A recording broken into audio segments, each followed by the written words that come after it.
Okay, so the next step is going to be listening and logging. Listening for those keeper sound bites and creating range markers on those areas we'll want to work with later. So the first thing that I'm going to do is make sure that my markers tab is active. So here I am, I'm in the waveform editor, so I am not in the multi-track session. I need to double click on one of my WAV files to enter the waveform editor for that WAV file, and then I make sure the markers tab is active.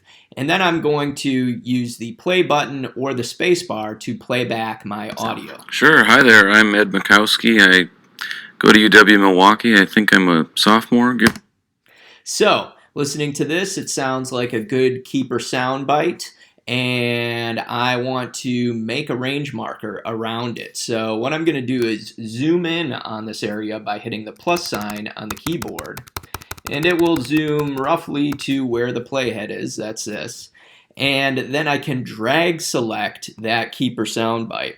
Now, really important, you'll notice that I am in stop mode. I am not in pause mode. So if your screen looks like this, if you have level meters kind of floating halfway across the levels area here, you're in pause mode. So hit the stop button.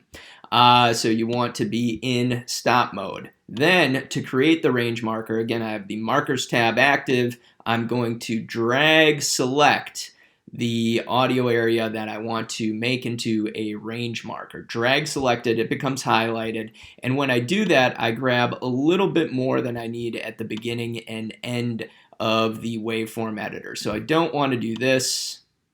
I want a little bit of extra pad around that soundbite, and I can play it. A little bit about yourself. Sure. Hi there. I'm Ed Mikowski. I go to UW Milwaukee. I think I'm a sophomore, give or take. And I could pare it down just by moving the selected area, just like so.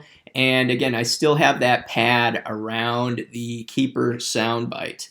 And now what I want to do is create a range marker on this area. So to do that, I press this button. Boom. And I get the default name marker01. I want to rename that, so I click on it and I say, I give it a name like so.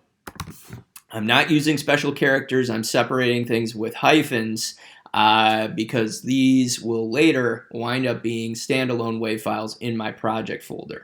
And I know I did this correctly because the range marker has a start time and an end time. So I'm going to continue this process, zooming out using the minus key on the keyboard and zooming in using the plus key, listening for keeper sound bites, drag selecting them, and then clicking this add cue marker button to create a range marker on that area. As I work, I'm doing a regular file save, never a save as. So regular file save as I work.